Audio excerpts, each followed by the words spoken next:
뉴스 정면 승부. 안녕하십니까. 뉴스 정면 승부의 김상호입니다.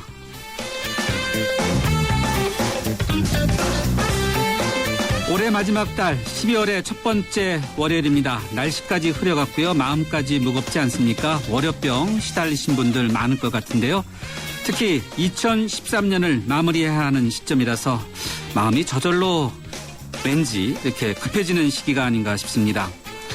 요즘 지하철에서 보니까요, 감기 걸리신 분들 많던데요. 아름다운 마무리를 위해서 건강도 챙기시고 힘내시기 바랍니다. 기대를 모았던 오늘 여야 사자회담 성과 없이 끝났습니다. 내일 또다시 만난다고 합니다. 전국 정상화를 이룰 수 있는 어쩌면 올해 마지막 기회가 될 수도 있는 만큼 여야 모두 힘내시기 바랍니다. 오늘도 뉴스 정면 승부 yes or no로 이렇게 시작하겠습니다. 문재인 의원이 오는 2017년 대권 도전 의지를 밝히는 발언을 해서 정치권에 적지 않은 파장이 일고 있습니다.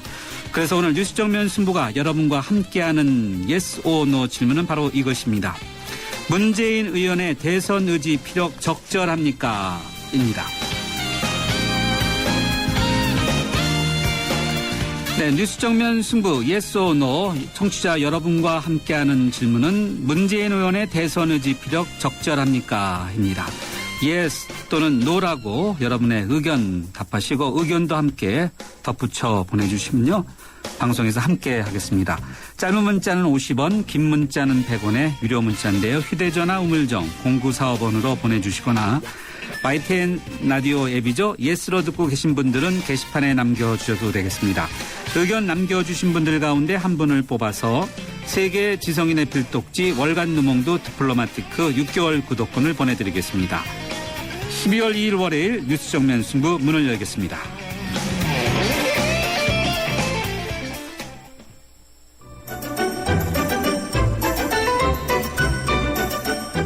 친절한 숙현 씨의 까칠한 뉴스. 네, 뉴스 정면 승부 1라운드 친절한 숙현 씨의 까칠한 뉴스로 시작하겠습니다. 친절한 숙현 씨 나오셨습니다. 안녕하세요. 네, 안녕하세요.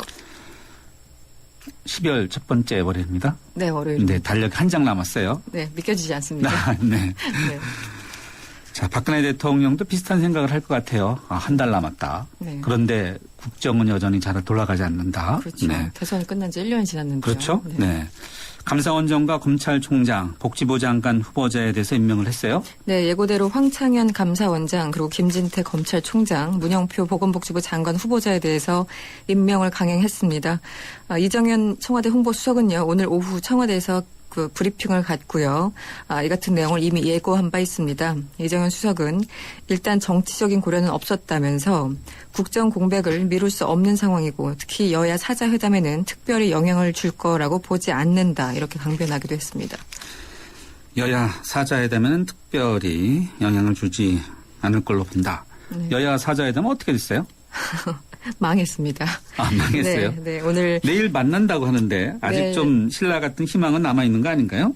그럴까요? 잘 모르겠는데요. 일단 네. 내일 오전 10시에 2차 회동을 갖는다고 합니다. 네. 오늘 오후 2시 반경에요. 새누리당 황우여 대표와 최경환 원내대표 그리고 민주당 김한길 대표와 전병헌 원내대표가 사자회담을 갖고 국회 정상화 방안을 비롯해서 국가기관의 대선 개입 의혹과 관련한 특검 도입 이런 문제들을 논의하고 있었습니다. 그런데 그 중간 한 3시 반쯤에요. 청와대로부터 임명을 강행한다는 소식이 들리자 굉장히 분위기가 험악해졌다고 합니다. 네. 취재기자 이야기를 들어보니까 비공개 회의였는데 네. 밖으로 이렇게 적지 않게 그 고성이 막 들렸다고 해요. 그랬었죠. 근데 고성의 내용은 못 들었대요.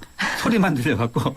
들은 기자들도 있다고 네. 하는데요. 네. 네, 뭐 김한길 대표가 굉장히 격앙돼서 네. 이제 고성이 좀 오고 간 걸로 알고 있고요. 네. 어쨌든 새누리당은 당연하다는 반응을 보이고 있고요. 야권은 뒤통수 치는 정치에 정수를 보여줬다면서 굉장히 반발을 하고 있습니다. 예, 뒤통수 치는 정치. 그리고 그 고성의 내용이 뭐였는지 내일 오전에 다시 사자회담이 열리는데 네. 내일 뉴스 정면 승부에서 관련된 내용 자세히 짚어보도록 하겠습니다. 오늘 저희가 그 고성의 내용을 네. 파악을 못 해갖고. 아, 그렇습니까? 네. 네. 뭐. 이제 이스케ন 시사 칼럼니스트도 한번 여의도에 가셔서 네, 네. 좀 엿듣고 좀. 취재를 해봐야 되겠습니다. 네. 예. 그럼에도 불구하고 또 국회 예결특위에 있는 여야 간사들은 만났어요. 쪽지 예산 때문에 그렇습니까? 그렇죠. 오고 가는 그 쪽지, 이게 굉장히 중요한 거죠. 여야 할 것 없이요. 오고 가는 쪽지 속에 또 여야 의원들이 또 지역을 떠나서 또 서로 친목은 돈독해진다는 이야기도 있어요. 네, 우정도 싹트고요. 네. 네, 예산안까지 단독 상정되면 정말 파국으로 가는 거죠. 여야 모두 모를 리가 없습니다. 그래서 오늘 사자 회담을 갖기도 한 거고 또 예결위 여야 간사들이 만나기도 했습니다. 오늘 새누리당 김강림 의원 그리고 민주당 최재천 의원이요. 오전에 예결특위위원장실에서 협의를 가졌는데요. 일단 준 예산은 절대 없다는 것을 다시 한번 선언한다고 얘기를 했고요. 또 당초 합의대로 16일까지는 내년도 예산안 심사를 끝내기로 노력하겠다라는 입장도 거듭 밝혔습니다. 당초 새누리당은요. 지금 민주당이 황창현 감사원장 후보자 임명 동의안의 그 단독 처리에 항의 표시로 의사 일정을 전면 거부하고 있는 상태에서 오늘 단독으로라도 예산안을 상정해서 심의에 착수할 계획이었습니다. 민주당 입장에서 참 고민이 많을 것 같아요. 그렇죠. 타협할 수도 없고 또 한편으로는 강경투쟁 기조는 갖고 있는데 또 예산 문제에 대한 지연 문제도 있고. 그렇습니다. 네. 내일 자세한 내용 또 짚어보죠. 네. 또 민주당 내에는 또 당내 사정도 굉장히 복잡해요. 문재인 의원이 이제 대선 의지를 또 피력해서. 네. 그렇습니다. 지금 굉장히 비슷한 시기에 선거 끝난 지 1년밖에 안 됐는데. 네, 거의 이제 1년 정도 됐죠. 근데 뭐 전반적인 정치 분위기가 이분들을 더 빨리 끌어내는 게 아닌가 뭐 이런 평가도 나오고 있습니다. 대선이 이제 거의 1년 지나면서요. 대권 주자들이 기지개를 다시 피기 시작한 분위기입니다. 지난주 출입 기자들과 만난 문재인 의원은 이런 얘기를 했습니다. 대권 도전에 집착하지는 않겠지만 회피할 생각도 없다면서 사실상 차기 대권의 재도전 가능성을 강하게 시사했습니다. 오늘도 강경한 발언들을 계속 이어갔는데요. 여권의 종북몰이는 지금도 진행 중이고 또 앞으로도 계속 선거 때 작동할 프레임이라고 발언을 이어갔고요. 또 곧 출간되는 책에서는 박근혜 대통령을 향해서 공안 정치를 이끄는 무서운 대통령이 됐다면서 정면 비판했습니다. 지난 28일에는 안철수 의원이 정치 세력화를 본격화하겠다 이런 입장을 공식적으로 밝혔는데요. 두 대권 주자가 거의 비슷한 시기에 입장을 표명한 것을 두고도 정치권에서는 벌써부터 본격적인 경쟁이 시작된 것이 아니냐 이런 평가도 나오고 있습니다. 경쟁 관련해서 항상 많은 조사가 있는데 그중에 하나가 이제 여론조사 아니겠습니까? 네. 여론조사 결과 뭐 하나 좀 소개해 주시죠. 네, 요즘 여론조사가 뭐 정기적으로 뭐 주일마다 하는 데도 있고요. 정기적으로 이루어지고 있습니다. 일단 오늘 발표된 걸 보면요. 여론조사 전문기관인 리얼미터 조사입니다.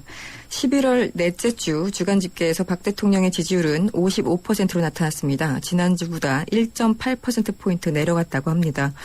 원인을 봤더니 감사원장 임명동의안 단독 처리 그리고 정의구현 사재단 시국 미사를 둘러싼 여야 공방이 가열됨에 따라서 다소 하락한 것으로 분석이 됐습니다. 정당 지지율도 물어봤습니다. 새누리당이 48%로 굉장히 높게 나왔고요. 민주당이 23%, 무당파는 20%나 됐습니다. 안철수 무소속 의원이 신당을 창당할 경우에는 어떻게 했느냐라고 다시 질문을 했더니 새누리당이 43%, 안철수 신당이 26%, 민주당은 12%로 기록됐습니다. 전문가들은요. 무당파와 민주당 지지층들이 신당으로 옮겨갔다 이렇게 분석을 하고 있습니다. 이번 조사는 지난 25일부터 29일까지 전국 19세 이상 유권자 2,500명을 대상으로 휴대유선 전화를 섞은 RDD 방식으로 실시했고요. 표본 오차는 95%, 신뢰 수준은 플러스 마이너스 2.0%포인트였습니다. 안철수 의원이 신당을 창당할 경우에는 민주당이 2배네요, 지지율이. 네, 거의 2배로 나오고 있습니다. 네. 예. 민주당에서 바짝 긴장할 수밖에 없겠어요. 이러면요. 그렇죠. 네. 다음에는 검찰로 가볼까요? 최동우 전 검찰총장에 대한 의혹과 관련해서 청와대 행정관이 연루된 정황을 검찰이 포착했나 보죠? 그렇습니다. 검찰이 최동욱 전 검찰총장의 이른바 혼외자녀 의혹과 관련해서요.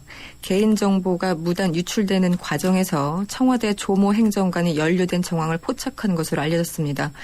특히 청와대 총무비서관실 소속인 조아무개 행정관은요. 박근혜 대통령의 최측근 이른바 비서 3인방이라 부르죠. 그중에 한 명인 이재만 총무비서관의 직속 부하이기 때문에 더 큰 파장이 예상됩니다.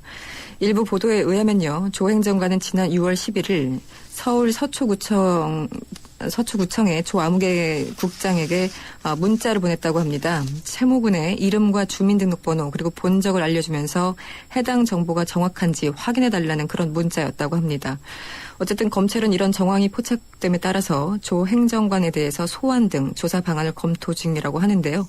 조 행정관은 이런 전반적인 의혹에 대해서 강력 부인하고 있는 것으로 알려졌습니다. 문자 메시지를 보냈으면 증거가 남아있겠네요. 그렇죠. 본인은 지웠겠지만 그걸 이제 확인할 수 있죠. 네네. 네.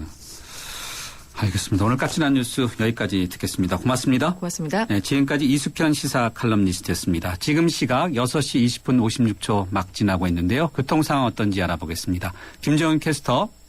네, 뉴스 정면 승부 교통정보입니다. 월요일 퇴근길 교통량이 조금씩 늘어납니다. 강변북로 구리 쪽으로는 서강대교에서 동작대교, 다시 반포대교부터 영동대교까지 정체 서행이 되고 올림픽대로 하남 쪽으로도 가양대교 부근 그리고 한강대교 부근에서는 서행이 되다가 반포대교부터 청담대교까지는 정체로 이동합니다. 서부간선도로 외곽 쪽으로는 양평교에서 오목교까지, 도심 쪽으로 신정교에서 목동교까지 각각 시속 20km 미만 정체인데요. 우회길인 안양천로 소통 상황은 비교적 여유가 있는 편입니다. 국회대로 영등포구청에서 목동교 지날 때까지도 속도 내기가 어렵습니다. 이 밖에 도심 벗어나는데 남산 135터널에 모두 교통량이 많은 편인데 특히나 한남대로가 남산 1호터널부터 한남이 고가차도까지 속도 내기가 상당히 힘겹고요. 동호로 약수고가차도에서 동호대교 쪽으로도 차간 거리를 좁힙니다. 이 밖에 마포대로는 공덕오거리에서 마포대교 쪽으로, 신촌로 아현역에서 신촌역 쪽으로 모두 외곽 쪽으로 밀리고 있습니다. 뉴스 정면 승부 교통정보였습니다. 대한민국의 하루, 여러분의 하루를 정리해드립니다. YTN 뉴스 FM, 뉴스 정면 승부. 네, 뉴스 정면 승부 1라운드 첫 번째 정면 인터뷰 함께 하시겠습니다. 여야 대치 정국 속에서 여러 가지 중요한 이슈들에 대한 논의가 진행되고 있지만 접점은 찾기 굉장히 어렵죠. 역사 교과서 문제도 마찬가지인데요. 교육부의 역사 교과서 수정 명령에 대해서 지필진과 역사 단체들 또 관련 지자체들도 강력히 반발하고 있는 상황입니다. 국회 교문위 소속의 민주당의 박홍근 의원 연결해서 관련된 이야기 들어보도록 하겠습니다. 박 의원님 안녕하세요. 네, 안녕하십니까. 네, 중국 정부가 방공식별 구역을 선언하면서 일방적으로 이 대한민국 뉴스가 또 이 육지뿐만 아니라 하늘까지도 좀 복잡하지 않습니까? 네네. 자, 국가 간에 이제 갈등이 심화되고 있는데 이 방공식별 구역과 관련한 이호도를 다루는 교과서가 한 권도 없습니까? 네. 그 한 군데까지 없다는 것은 아니고요. 역사 교과서에는 하나도 없다는 거고요. 제가 그렇습니까? 네. 그 동북아 역사재단이라고 있지 않습니까? 예. 거기 이제 산하의 독도연구소에다가 의뢰해서 좀 자료를 받아가지고 분석을 해봤습니다. 네. 우리나라 역사와 지리 이런 그 사회과 교과서 있지 않습니까? 예. 이게 총 132권인데 네. 이걸 가지고 분석을 해보니까 이호도 관련된 내용이 수록된 네. 그런 교과서는 31% 그러니까 41권에 불과하더라고요. 네. 그 특히 중학교 역사 교과서 15권 그리고 고등학교 역사 교과서가 20권, 이 총 35권의 역사 교과서 같은 경우에는 네. 이호도 내용이 포함되어 있는 게 한 권도 없었습니다.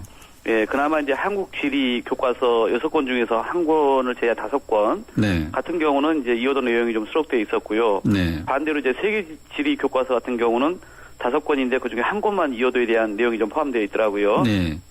그래서 이 독도 같은 경우는 워낙 우리 국민들이 많이 알려져 있고 그런 수호의 중요성들이 이렇게 퍼져 있기 때문에 그런 이제 의지가 이 교과서를 집필할 때 그 기준으로 이렇게 의무조항으로 넣도록 되어 있거든요. 예. 근데 이제 이호도 같은 경우는 포함되어 있지 않아서 그런지 네. 지금 이런 결과가 이번에 분석을 해보니까 드러났습니다. 네. 어떤 문제를 역사학적으로 접근하느냐 또 지리학적으로 접근하느냐에 따라 다를 수 있는데 역사 교과서에 없다는 부분은 또 이 과거의 히스토리를 제대로 공부 못할 수도 있겠네요.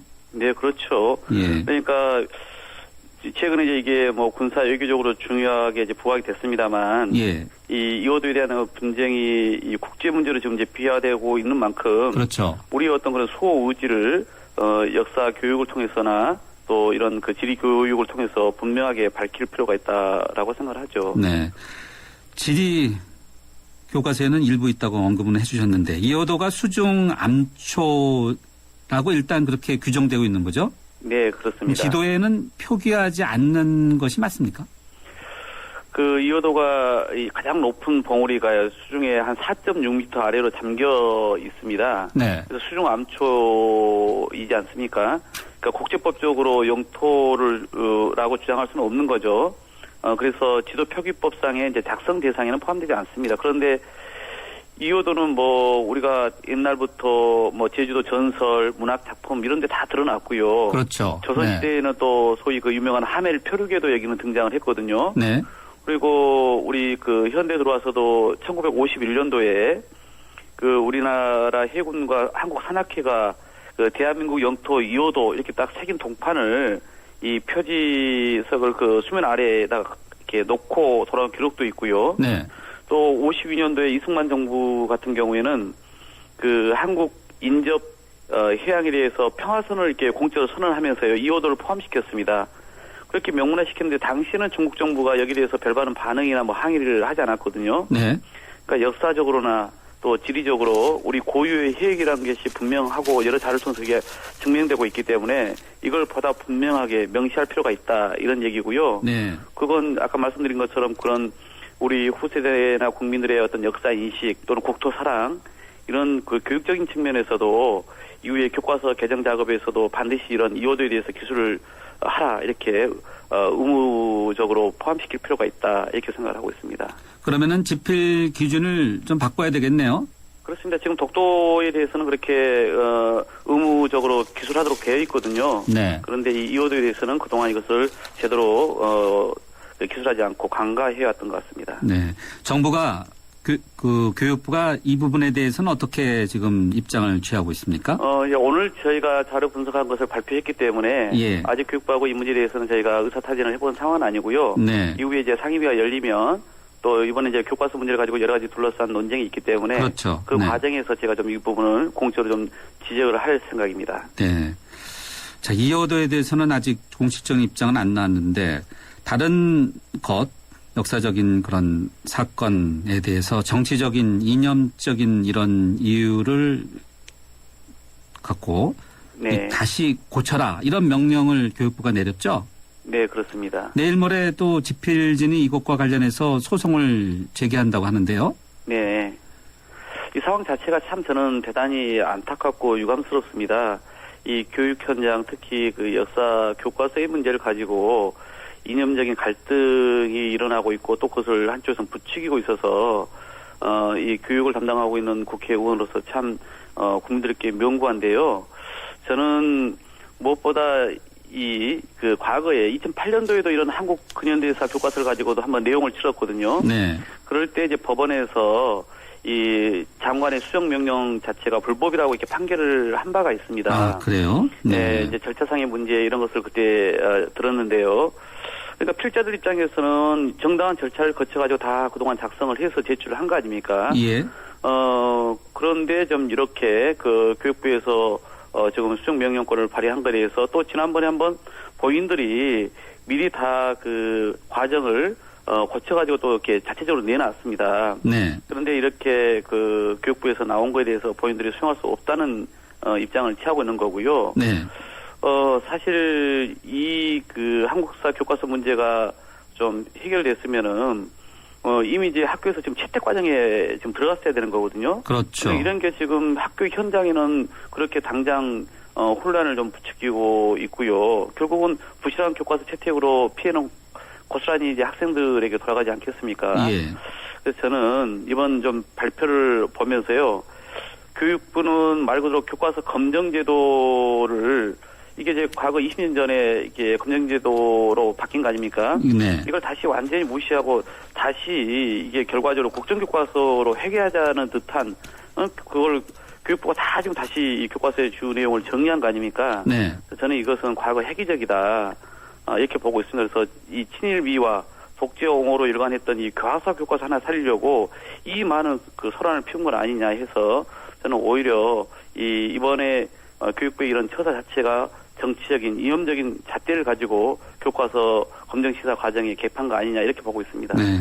그런 논란에 휩싸여 있는 여러 가지 역사적인 사건들이 있는데 그중에 하나 또 5.18 민주화 운동 또 네. 제주 4.3 사건이라고 볼 수 있는데 관련 자치단체장들이 상당히 반발하고 있어요. 네, 그렇습니다. 그러니까 이런 그 역사적 사건으로 인해서 상처를 받은 지역민들 입장에서는 아직도 그게 시키지 않은 현재 진행형이거든요. 예. 그러니까 이것을 있는 그대로 기록을 해야 되는데 어떤 특정한 그 유불리에 따라서 그걸 편향되게 기록한다면 그걸 그분들 입장에서 받아들일 수가 없지 않겠습니까? 네. 이미 국가가 그 책임도 인정했고 대통령까지 다 사죄한 사안들이지 않습니까? 예. 그래서 교과서에서 마치 발표한 사실을 언급하지 않고 있다든가 또 뭐 폭동에 의한 무장 진입인 것처럼 이렇게 수술하는 것은 이미 그 국가의 그런 책임 인정이나 또 대통령의 사죄를 부정하는 역사 왜곡 그 자체인 거죠. 당연히 비난을 받을 수밖에 없다고 생각하고 있습니다. 예.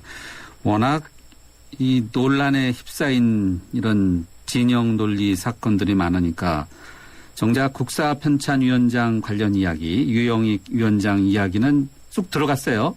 네. 네. 네, 이분은 저희가 뭐 우리 상임에서도 여러 번 사실 그 말의 실수나 그분이 그동안 행한 그 여러 가지 언행에 대해서 제가 지적을 많이 해왔거든요. 네. 또 여러 가지 그 주변에 공직자로서의 도덕성 문제 이런 걸 저희가 다 지적을 했는데요. 국사편찬위원장이라고 하는 것은 말 그대로 우리나라 역사의 어떤 사료 수집 또 그 편찬의 최고 책임자 아닙니까? 예. 그러니까 정말 그 소양면이나 이런 게 중요하다고 보고 있거든요. 근데 이분은 전공이 정치학입니다. 학부 때. 네. 그리고 오로지 이승만 대통령에 대해서만 연구를 해오신 분이거든요. 본인도 그건 인정을 하세요. 그러니까 이 국사편찬위원회는 과거에 우리 고대사부터 현대사까지 총망라해서 역사에 대한 책임을 져야 될 부분이거든요. 네. 그러니까 학문의 일부분만 그것도 편향되게 그동안 그 주장을 해오신 분이 이런 총괄 책임자를 맡고 있는 것은 맞지가 않다. 거기다가 이제 우리 국회에 와서는 바로 처음부터 위증이나 말 바꾸기 이런 것을 해오셨거든요. 거기다 주변에 이제 여러 가지 뭐 그 도덕적인 문제까지 좀 불거져서 저희는 그렇게까지 좀 물러나라고 사퇴하시라고 이렇게 요청을 했습니다마는 요지부동이시라고 해서 참 안타깝게 생각하고 있습니다. 네. 자, 역사 교과서 문제도 복잡한데 정치권은 더 복잡해요. 네. 네. 정치 현안 하나 좀 질문 드리겠습니다. 오늘 여야 사자회담이 열렸는데 뭐 고성이 오갔다고 그러는데 별다른 결론은 이제 발표는 못했어요. 혹시 의원님 뭐 좀 고성 내용 들으셨나요? 저도 뭐 언론을 통해서만 잠깐 접했습니다. 네. 잘 될까요, 내일이요? 그래서 저는 이제는 그 우리 정치권이 국민들께 뭔가 화답을 할 때가 되었다고 봅니다. 예. 그러니까 여당 입장에서도 기존의 입장만 이렇게 되풀이하는 것으로는요, 저는 설득력이 없다고 생각이 좀 듭니다. 그러니까 저 같은 초선 의원들 입장에서도 정말 누가 더 국민들을 위해서 민생을 위해서 또는 서민이나 사회 약자를 위해서 좋은 예산을 확보하려고 노력하는지 법안을 관철시키려고 노력하는지 선의 경쟁을 해보고 싶거든요. 그런데 지금 이 정치적 사안 때문에 한 발짝도 못 나가고 있지 않습니까? 예. 저는 이럴 때일수록 이것은 국민 지금 다수가 그 지난 대선에서 전방위적으로 이 국가기관의 어떤 선거 개입은 잘못됐다 이렇게 지금 답변을 하고 계시고 또 특별검사제 문제에 대해서도 지금 55% 이상의 국민들이 그렇게 해야 된다라고 얘기를 하고 계시거든요. 네. 여당이 국민의 목소리를 듣지 않고 누구의 목소리를 듣는단 말입니까? 그래서 저는 빨리 이 특별검사제를 통해서 진상규명을 아예 맡기고요. 국회는 이제 거기에 더 터치하지 말고. 네. 그리고 이 국정원 계획특위 만들어서 재벌 방지책 만들고 이 두 개의 그 특검과 특위를 통해서 이 복잡한 문제는 다 그쪽으로 넘겨놓고요. 네. 말 그대로 좀 민생에 국회가 집중할 수 있도록 대통령께서 그리고 우리 여당이 좀 전환적인 그 좀 새로운 이제 입장을 좀 가져주셔야 이 난국이 풀린다 이렇게 보고 있습니다. 네, 이 난국, 고성이 오간 난국. 이 언론 보도를 보니까요. 고성이 오간 시점이 공교롭게도 야당이 반대하는 감사원장, 검찰총장, 복지부 장관 임명을 청와대가 발표한 시각과 겹쳤다고 이렇게 나왔는데 이 임명에 대해서는 어떻게 보세요? 그러니까 지난번 그 감사원장 임명 동의안 처리도 마찬가지입니다. 우리 그 원내 지도부나 또 그 당 대표 또는 원내 대표에게 그 여당이나 국회의장이 약속한 부분이 있었거든요. 그렇게 약속을 바로 파기하고 일방퇴를 하니까 저로서는 다른 길이 없습니다. 마찬가지로 네. 여야 대표들이 정말 이 난국을 어떻게 풀 것인지 논의하고 있는데 한쪽에서는 그 갈등을 촉발시킬 일을 오늘 그 청와대에서 하지 않았습니까? 예. 이건 정면 야당에 대한 무시고요. 국민 네. 여론에 대해서 저는 무시라고 생각을 할 수밖에 없습니다. 예, 알겠습니다. 의원님 오늘 말씀 여기까지 듣도록 하겠습니다. 고맙습니다. 네, 고맙습니다. 네, 지금까지 국회 교문위 소속의 민주당의 박홍근 의원을 만나봤습니다. 네, 그리고 오늘 뉴스 정면 승부 여러분과 함께하는 Yes or No 질문은 문재인 의원의 대선 의지 피력 적절합니까? 였는데요. 많은 분들이 의견 주시고 있는데 몇 분 소개해드리겠습니다. 9035님은요. 노입니다. 지금 서로 힘을 합해도 모자랄 때인데 무슨 대권 도전입니까? 선거 끝난 지가 얼마 되었다고 국민들 혼란스럽게 하고 편가르기 합니까? 라고 이렇게 의견 주셨고요. 5511님은 예스, 대선 출마 피력은 시기가 따로 없습니다. 누가 봐도 잘못된 정치가 계속되는데 어떤 방법으로라도 비판을 받아야 합니다. 둔촌동에 사시는 김복순 씨라고 이렇게 성함까지 덧붙여 주셨네요. 네. 예스 또는 노라고 답하시고 의견도 함께 보내주시면요. 제가 방송에서 소개해드리겠습니다. 짧은 문자는 50원, 긴 문자는 100원의 유료 문자고요. 휴대전화 우물정 0945번 또는 YTN 라디오 앱 예스에 있는 게시판에 남겨주시면 되겠습니다. 정면 승부 1라운드 여기서 마무리하고요. 잠시 뒤 2라운드에서 뵙겠습니다. 2013 YTN 연중기획 화합과 소통 함께 가는 대한민국 시인 민용태 고려대 명예교수입니다. 전부 아침마다 7시가 되면 어김없이 산에 오릅니다. 거기 많은 친구들이 기다리고 있으니까요. 산에 가게 되면 우리가 잃어버린 인간성을 배웁니다. 서로 화합하고 소통하는 재미. 그런 맛으로 이 자연들이 살아가고 있구나. 이 산에 가면 혼자 핀 꽃은 없어요. 전부 어울려서 피어 있어요. 나무 혼자 있는 나무 없어요. 꽃 혼자 피지 않아요. 너무 재미없잖아요. 혼자 핀 꽃은 얼마나 쓸쓸해 보여요. 그죠? 그런 것 속에서 이 우주 속에 혹은 이 자연 속에 아니면 이런 아름다운 나라에 사는 그런 즐거움을 맛보시죠. 2013 YTN 연중기획 화합과 소통 함께 가는 대한민국 YTN 라디오가 함께합니다.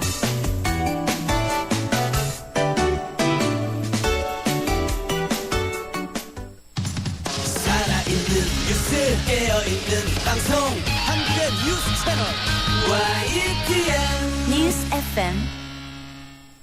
네, 뉴스 정면 승부 2라운드 문을 열겠습니다. 감사원장에 대해서 대통령 임명장을 수여하지 않았습니까? 저희 뉴스 속보를 보니까 대통령이 공공기관에 대한 방망 경영을 바로잡아야 된다. 이런 이야기를 감사원장에게 했다고 하네요. 공공기관에 계신 분들 정신 바짝 차리셔야 될 것 같아요. 네. 그리고 오늘 뉴스 정면 승부에서 청취자 여러분과 함께하는 Yes or No 질문은 문재인 의원의 대선 의지 피력 적절합니까? 입니다. Yes 또는 No라고 여러분의 의견 주시고요. 50원의 유료 문자, 휴대전화 우물정 0945번이나 YTN 라디오 스마트폰 앱 Yes로 게시판에 남겨주시면요. 추첨을 통해서 세계인의 교양지 누몽드 디플로마티크 6개월 구독권을 선물로 드리겠습니다. 잠시 전하는 말씀 듣고 두 번째 정면 인터뷰 함께 하시겠습니다. 의료기관 평가인증원 원장 석승환입니다. 의료기관 인증제 알고 계신가요? 의료기관의 환자 안전 수준과 의료 서비스의 질을 정부에서 인증하는 제도입니다.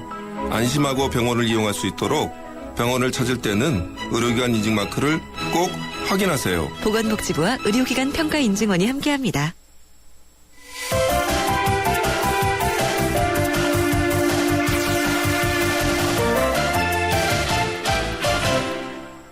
네, 뉴스 정면 승부 2라운드 두 번째 정면 인터뷰 함께 하시겠습니다. 정치 복잡한데 대외적인 경제도 상당히 복잡하게 돌아가고 있습니다. 정부가 내일부터 환태평양 경제 동반자 협정, 말이 참 긴데 줄여서는 또 TPP라고 이렇게 부르는데 TPP 참여를 위해서 예비적으로 양자 협의에 들어간다고 합니다. TPP는 현재 12개국이 참여한 아주 거대한 자유무역 협정이라고 하는데요. 우리나라 수출로 먹고 살지 않습니까? 그래서 참여를 늦추면 안 된다. 이런 우려도 있고 또 참여하면은 오히려 시장 개방의 폭이 더 커져서 피해가 더 크다. 이렇게 염려하는 목소리도 만만치 않습니다. 인하대 경제학부의 정인교 교수 연결해서 관련된 내용 짚어보도록 하겠습니다. 정 교수님 안녕하세요. 네, 안녕하십니까. 네, 갑자기 TPP라는 용어가 툭 튀어나왔고 그동안 우리 국민들이 FTA에 대해서는 너무나 많이 학습이 돼 있는데 TPP 상당히 생소하신 분들이 많은데 TPP가 무엇인지부터 좀 설명해 주시죠. 예, 그렇습니다. 저도 이 통상정책을 연구하는 학자로서 사실은 이제 명칭도 우리 국민들한테 이렇게 쉽게 와닿게 해야 되는데 일단은 뭐 그동안 우리나라가 TPP를 예의주시는 해왔습니다만은 본격적인 어떤 협상에 참여 안 했기 때문에 그냥 뭐 TPP 용어 그대로 쓰는 것 같은데 TPP는 지금 현재 미국을 위시한 아시아 태평양 지역 12개 나라가 하나의 FTA를 만들기 위해서 지금 하고 있는 협상이고요. 네. 역시 이제 미국이 주도를 하고 있고 금년 7월부터 이제 일본이 협상에 참여하면서 우리도 가만히 있다가 또 일본이 뭘 한다고 그러면은 바짝 또 긴장하는 그런 또 뭐 그동안의 관행이 있지 않습니까? 그렇죠. 네. 그러다 보니 그런 측면도 있는 것 같고요. 그래서 국내에서 언론뿐만 아니라 또 정책하시는 분들도 TPP에 대해서 관심이 커졌고 말씀하신 것처럼 이제 지난주에는 대외경제장관 회의에서 TPP에 대한 관심을 표명하기로 그렇게 이제 결정이 되어졌죠. 네, 거대한 FTA라고 아주 간략하게 설명을 해주셨는데 우리가 미국하고 FTA 협정, 자유무역 협정을 하지 않았습니까? 그렇습니다. 근데 미국이 주도하는 TPP 여기에 또 참여하는 거 이건 뭐냐 좀 이상하다 이렇게 생각하시는 분도 많을 것 같아요. 네, 좋은 지적이시고요. 뭐 TPP 이런 현재 12개 나라로 구성되어 있다라고 말씀드렸습니다만은 네. 이 12개 나라 중에서 미국을 위시한 7개 나라와 우리나라가 지금 현재 자유무역 협정을 이행을 시켜놓고 있습니다. 12개국 중에 7개 나라는 우리가 이미 FTA 협정을 맺었다는 거죠? 그렇습니다. 그리고 또 나머지 5개 나라와는 그동안에 이제 FTA 협상을 했는데 일본하고 멕시코와의 FTA는 워낙 입장 차이가 커가지고 뭐 협상이 사실상 중단되어 있는 상태고 나머지 캐나다나 호주, 뉴질랜드 등과는 뭐 양쪽이 딱 한 발씩만 양보를 하면은 타결이 될 수 있을 정도로 지금 뭐 거의 논의가 거의 완성 단계에 있다. 이제 이렇게 이제 볼 수 있을 것 같고요. 그래서 말씀하신 것처럼 기존 대부분 나라들과 FTA가 되어 있는 상태에서 굳이 왜 TPP냐라는 부분에 의심을 갖는 거는 당연하고. 그렇죠. 이제 이런 부분에 대해서는 이제 아직까지 명확하게 알려진 건 없는데 12개 나라가 모여서 세계 무역 질서에 영향을 줄 만한 어떤 그런 무역 규범을 만들어내면은 우리는 빠져 있고 이런 상태에서 만약 그런 게 좀 많아지면은 우리가 통상을 먹고 사는 나라가 영향을 크게 받을 수 있지 않나라는 이제 그런 우려 때문에 이제 정부가 협상에 참여하게 된 협상에 관심을 갖게 된 것이고요.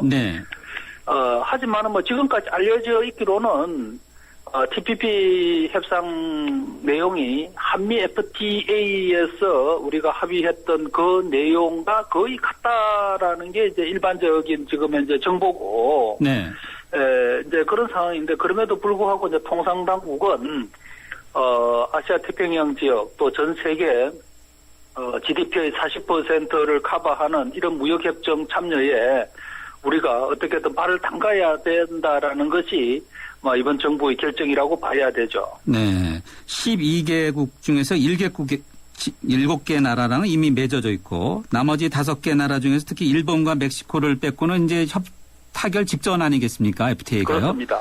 예. 그런데 여기 문제가 이제 일본 아니겠습니까? 일본과 우리가 한일 FTA 협정이 잘 안 되고 있지 않습니까? 그렇죠?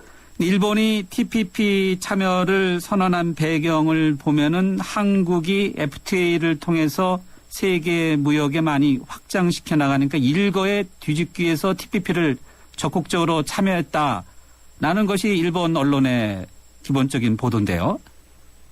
그렇습니다. 우리가 그동안 일본으로부터서 많이 배웠고, 또 일본은 우리보다, 여러 발 앞서 있는 그런 선진국입니다만은, 네. FDA 정책에 있어서만큼은 지난 10년간 한국이 월등히 앞섰습니다. 그렇죠. 일본 내에서는 한국만큼 왜 FTA를 못하냐라는 그런 질타가 많았었고, 이번에 이제 TPP에 이제, 협상에 참여하면서, 그동안에 한국에 뒤졌던 이 FTA 망을 확충할 수 있는 이제 기회가 됐고, 근데 이제 우리 입장에서 본다면은 TPP는 사실상 한일 FTA라고 해도 과언이 아닙니다. 네. 그래서 이제 우리 정부가 TPP 협상에 관심을 표명하기 전에 이런 이제 국민들한테 설명이 필요했던 것이 한일 FTA를 그럼 어떻게 할 거냐. 네. TPP를 하게 되면은 일본과 FTA 문제를 매듭을 지어야 되거든요. 네. 이 부분에 대해서는 대외통상장관회의에서도 단 한마디의 언급도 없고 지금까지 정부 당국자가 한일 FTA는 어떻게 하겠다라고 얘기한 적이 없습니다. 네. 그러면서 이제 TPP를 참여하겠다라고 관심을 표명한 것은 뭔가 좀 앞뒤가 맞지 않는데 한일 FTA는 물론 필요성도 있습니다만은 단기적으로 보면은 우리 산업에 미칠 부정적 영향이 상당하거든요. 그렇겠죠. 그래서 네. 이런 부분이 사실은 TPP에 대한 관심 표명 전에 정책 당국이 정말 면밀하게 검토를 해서 판단을 했어야 된 부분이 아닌가라는 생각이 듭니다. 네, 그래서 그런지 일본 언론의 보도를 보면요, 일본이 우선적으로 TPP에 참여해서 협상을 주도하는 테이블에 있어서 우리 한국이 TPP에 참여할 건 일본의 이익이 더 크다, 이런 보도를 내놓고 있어요. 그렇습니다. TPP 지금 현재 상황에서도 TPP의 최대 수혜국은 일본이고요. 만약에 한국까지 참여하게 된다면은 TPP는 더욱더 이제 이 힘을 얻게 될 것이고, 또 동아시아의 다른 나라들도 현재 TPP 참여하고 있는 나라도 한국, 우리나라 뒤를 따라서 이제 참여하게 됨으로써 TPP의 어떤 그런 몸값이 이제 더 커지게 되면서 결국은 아마 일본이 누릴 수 있는 혜택이 엄청날 것이다라는 생각이 들고, 네. 그렇다면은 이제 우리 입장에서는 물론 일본이 잘 되는 거를 꼭 나쁘게 볼 건 아닙니다만은, 네. 역시 이제 말씀드렸던 것처럼 우리가 TPP에 전체적으로 참여를 하려고 그러면은 이제 한일 FTA 문제뿐만 아니라 그 이후의 산업 통상 환경이라든가 또 우리의 산업 구조를 어떻게 가져갈 것인가라는 이런 부분에 이제 고민이 더 있어야 되는 거고, 그런 측면에서 지금 정부 들어서 이제 과거에는 이제 외교통상부였는데 지금은 이제 산업통상자원부로 되면서 산업과 통상을 같이 간다고 그랬는데 산업에 대한 얘기도 없으면서 지금 TPP로 넘어간 상황이죠. 네, 이렇게 협상해야 되는 것들이 많아졌는데 협상 인력도 이러면 부족하겠어요? 지금 여러 가지로 걱정이 되는데요. 사실은 이제 과거에 외교통상부 시절에 있던 통상 인력의 상당 부분이 넘어갔다고 하지만은, 기존의 이 외교부 공무원은 그대로 남은 분들이 많고, 또 이제 최근에 산업부에서 자체 인력으로 채웠는데, 우리가 미국과 FTA 협상 과정에서 보다시피, 이제 미국뿐만 아니라 12개, 11개 나라와 FTA 협상하려고 그러면은, 네. 정말로 엄청난 인력이 필요한데, 예. 이런 부분에 대해서는, 지금 현재로 보더라도 인력이 월등히 지금 택도 없이 모자란다라고 봐야 되겠죠. 네. 협상의 주도권, 미국, 또 일본이 같이 가고 있다 보면은, 지금 정치적으로 보면, 국제적으로 보면은 미국과 일본이 군사적으로도 상당히 협조적인 관계로 지금 보이고, 하면 이제 경제까지도 우리가 미국, 일본에 좀 더 많이 끌려가는 형국이 되는 것 같아요. 이렇게 되면 TPP로 인해서요. 이제 경제 문제는 꼭 이렇게 어느 나라와 더욱더 긴밀한 경제 관계를 간다고 해서, 우리가 너무 우려할 상황은 아닌 것 같고요. 가급적이면은 많은 나라와 교역을 확대해나가고 경제관계를 긴밀해 나가기 좋은데 지금 이제 중국이 이제 문제가 될 것 같습니다. 아, 중국이요? 네. 지금 이제 남방 쪽에 이 방공식별망 문제를 해가지고, 중국, 일본, 중국과 미일 간의 균열이 생기고 또 우리나라와 중국 간의 균열이 생기고 하면서 네. 그동안에 이제 한중 FTA 협상은 정말 어떤 정치적인 어떤 그런 어떤 불의 화합 없이 긴밀하게 그런 대로 이끌어져 잘 왔는데 네. 앞으로 이런 정치 변수가 한중 FTA 협상에도 영향을 미칠 수 있다라는 그런 우려가 생기죠. 네. 자, 이 중국도 뭐 뒤늦게 TPP에 참여할까요? 지금도 현재 오늘 오후에 이제 TPP 주제로 해가지고 한 2시간 넘게 우리가 이제 세미나를 했는데요. 네. 역시 중국이 참여할 것인가라는 이제 부분에 대해서 논의가 많이 있었는데, 물론 뭐 어떤 분은 중국도 상당 부분 이제는 좀 돌아선 거 아니냐라고 보는 분이 있는가 하면은 또 네.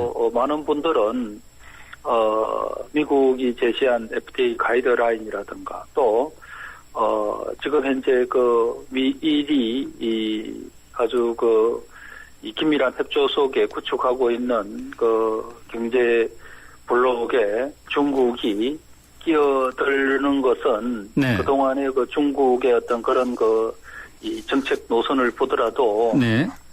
가능하지 않을 것이다. 네. 그래서 물론 뭐 중국에도 수많은 공무원, 통상 담당 공무원이 있고 그 중에 한마디 하는 게 국내 언론에 소개되어져 가지고 이게 뭐 전체 임금량 비춰지고 하는데 네. 중국의 의사결정 과정이 그다지 그렇게 간단한 건 아니다. 한두 사람 말로서 결정되는 게 아닌 거고 또 우리나라보다는 중국은 고려해야 될 변수 또 여건이 뭐 중국은 지금 TPP에 들어가게 되면은 지식재산권뿐만 아니라 이 국영기업 문제라든가 뭐 서비스라든가 해결해야 될 문제가 너무 네, 많거든요. 네. 그래서 예. 이런 문제 때문에 네.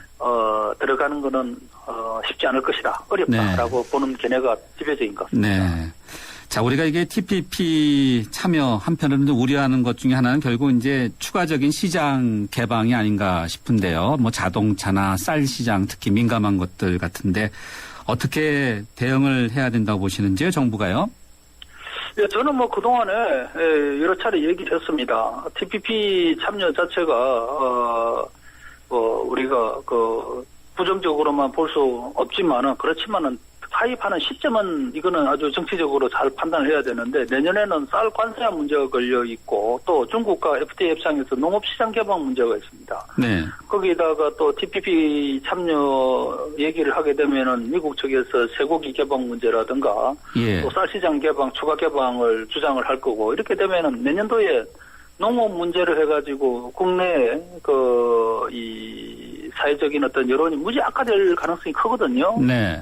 그래서 우리가 이미 12개 나라 중 7나라와 FTA를 한 상태이기 때문에 네. 우리가 이 TPP 가입 여부를 논의를 하더라도 그거는 내년 이후나 하는 것이 현실적이다. 또 한편으로는 네. 그동안에 우리가 TPP의 참여에 따른 여러 가지 이 이해관계를 잘 연구를 해서 예. 전략도 좀 세우면서 그렇게 해야지 한미 FTA 할 때도 2, 3년간의 준비 기간이 있었고 그랬는데 지금은 TPP는 뭐 국제기관에서 한두 군데에서 숫자를 내놨습니다만은 네네. 이거는 한미 FTA와 비교하더라도 월등히 연구 내용이나 또 관련되는 준비가 부족한 상태에서 우리가 섣불리 해서는 안 된다라는 생각입니다. 예, 알겠습니다. 좀 더 신중한 접근 연구도 뭐 필요하겠네요. 네. 교수님 오늘 말씀 여기까지 듣겠습니다. 고맙습니다. 네, 감사합니다. 지금까지 인하대 경제학부의 정인교 교수였습니다. 침대는 과학이다. 침대과학 50년이 이룬 세계 최고 기술력. 배우던 나라에서 가르치는 나라로 우리 침대에서 자기 할 것이다. 전 세계인을. 에이스 침대. 네, 오늘 뉴스 정면 승부 yes or no 여러분과 함께하는 질문은 문재인 의원의 대선 의지 피력 적절합니까? 인데요. 3114님은요. no, 지금은 대선보다 민생을 위한 이야기를 해야 할 때입니다. 라고 이렇게 의견 주셨고요. 8892님은 yes, 대권 좋습니다. 그런데 타이밍이 영 아닌 것 같습니다. 안철수 의원 창당도 그렇고 지금 야당 여당이 분위기도 안 좋은데 왜 하필 지금인가요? 라고 이렇게 물음표 덧붙여서 의견 주셨네요. 네. 감사합니다. 휴대전화 우물정 0945번 또는 YTN 라디오 앱 예스에 있는 게시판에 남겨주시면 되겠습니다. 의견 남겨주신 분들에게도 선물 있습니다. 세계 지성인의 필독지 월간 노몽드 디플로마티크 6개월 구독권을 선물로 보내드리겠습니다. 주요 뉴스 들으시고요. 저는 3라운드에 다시 찾아뵙겠습니다.